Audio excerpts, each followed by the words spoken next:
بسم الله الرحمن الرحيم والصلاة والسلام على رسول الله الأمين سيدنا محمد وعلى آله وصحبه أجمعين say sallallahu alayhi wa sallam. Today we're going to revise for the last time the short story of On the Banks of Plum Creek, okay, because next week we're going to start a new short story, okay. Today we're not going to revise everything because I only have 10 minutes on this program, so we're going to revise what I have felt was not like so clear, okay. So I'm going to start with the vocabulary. Bismillah. Okay, let me take my pen, just like the way you take your pens. Okay, going to take the green one today. So the first word is badger, and we have said a badger is a mammal animal which is not safe. It's a dangerous animal. It lives in the jungle, in the forest. You have to pay attention if you face a badger. Number two is a bank, and here we are not talking about a Rajhi Bank or Al Imna Bank. We are talking about an edge of a river. The bank of a river is an edge of a river. And you remember during the first session when Al Walid gave us this beautiful synonym, the edge of a river. Number three is bristled, and when we use the word bristled with a cat, for example, it means that the hair of the cat goes up, straight up.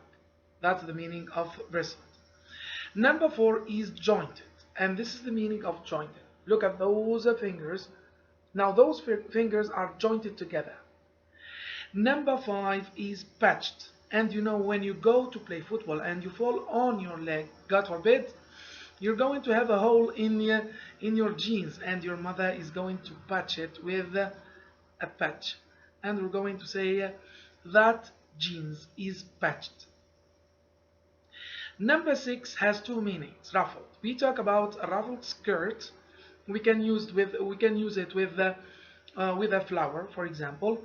When you have a skirt for a girl like this one, for example. Whoa, this is not a skirt, Teacher Malik.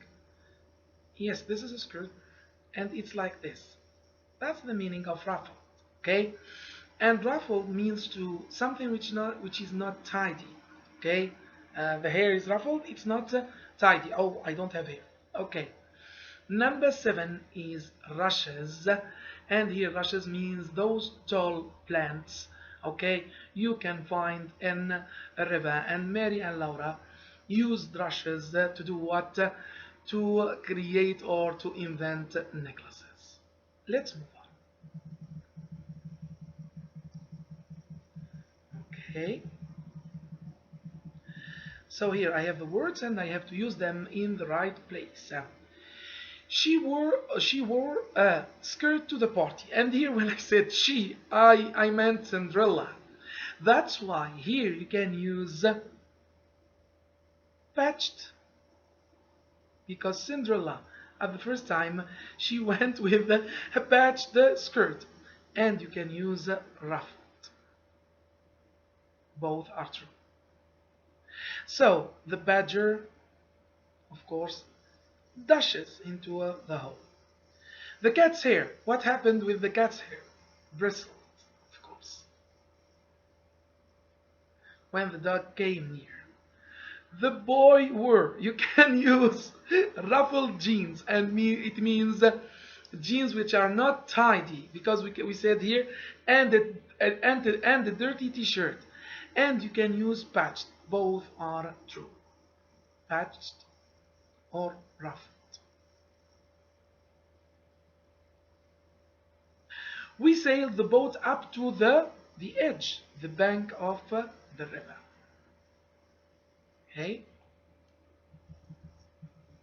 The ducks disappeared into the rushes. I was about I was hand 10, and the ducks suddenly disappeared into the rushes. The crayfish have, of course, has, not have. The crayfish has jointed legs. Jointed legs, which means legs which are jointed like this. So let's move on to the questions. I'm going to choose 3 or 4 questions which I consider as the most important questions. So, what gave Laura and Mary a tickly feeling on their feet when they waded in the shallow water? It was, of course, the fishes. What did Laura and Mary use to make necklaces? Of course, the rushes, the tall plants. Now, this one is one of the most important things in our story. What was the rule the girls had to follow when they played in the creek? They were not allowed to go deep in the creek. They were not allowed to go deep. Oh, okay. I'm going to write it here. Okay. Some people said that the rule was that the father gave them an advice not to go to the tableland. That's true too. So we have two answers. So they were not allowed to go to the tableland. How did Laura describe the tableland? It was a high part, okay, of land, and it has no grass. What did Laura do that showed she was very adventurous? This is an important question to teacher Malik. She went to deep water. That's the first answer.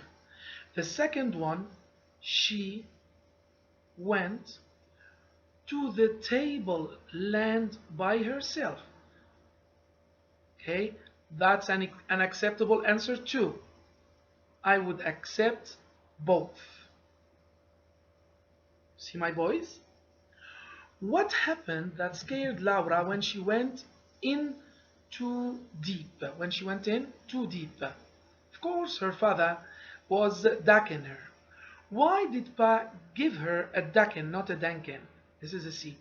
Why did Pa give her a ducking? Okay, to show her that it's dangerous, that it's a dangerous place. That's an acceptable answer. Okay, or let's say that this place is a dangerous place. Or okay, to show her that this place is a dangerous place, or to punish her for not following his rule.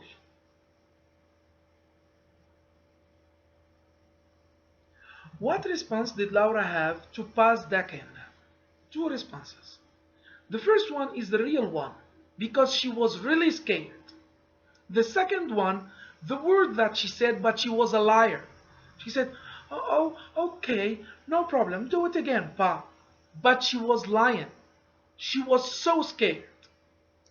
The next day, Laura decided to do something that she knew she wouldn't be doing. What was that? Of course, going to the tableland. She disobeyed her father. What prevented Laura from going back to the creek? Her father's advice. What happened when Laura used the stick to try to protect herself? Of course, that animal tried to attack her.